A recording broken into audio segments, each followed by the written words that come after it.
York County Library in South Carolina has just banned books about gender identity from areas in the library meant for children and teens. This stems from a state budget that includes provisions requiring libraries restrict access to prurient books for patrons under 18. This means that South Carolina is leading the United States in state-sanctioned book bans. Greenville implemented a blanket book ban on trans books in the teen area of their library last year, leading to a lawsuit filed by patrons with the support of the ACLU.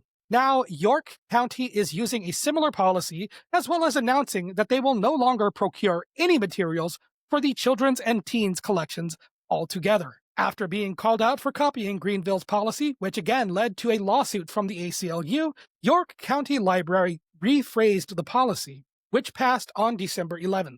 The policy calls out the use of reviews from ratedbooks.org, a page run by censorship groups similar to Moms for Liberty. The juvenile or children's section mentions prohibiting sexually explicit content, which isn't a problem. The next line says, books addressing topics on gender identity or other mature themes may be excluded from the juvenile collection and placed in another collection.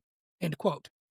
The wording is of concern here, where the concept of gender is being grouped with mature themes. As much as it can bother conservatives, queer and trans adults were once queer and trans children, and they deserve access to age-appropriate stories that represent them. On top of representation for marginalized groups, for cis or heteronormative readers, these stories instill empathy and teach tolerance for others. The narrative pushed by pro-censorship advocates is that books discussing trans characters or by queer authors are encouraging some kind of harm for young people. The only harm being done to children related to book bans is happening to members of the marginalized communities, like the LGBTQ+. Book bans are not about taking inappropriate content out of schools. They are about using the government and using legislative and administrative power to remove references to a specific class of people. Their message is clear.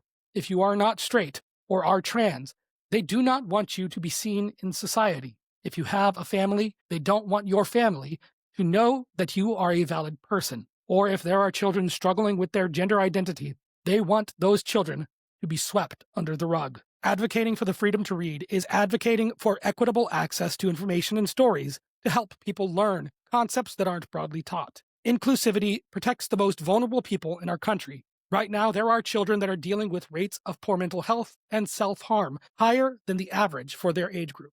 As a community and as a country, I believe that we need to protect all people, no matter how small the group is.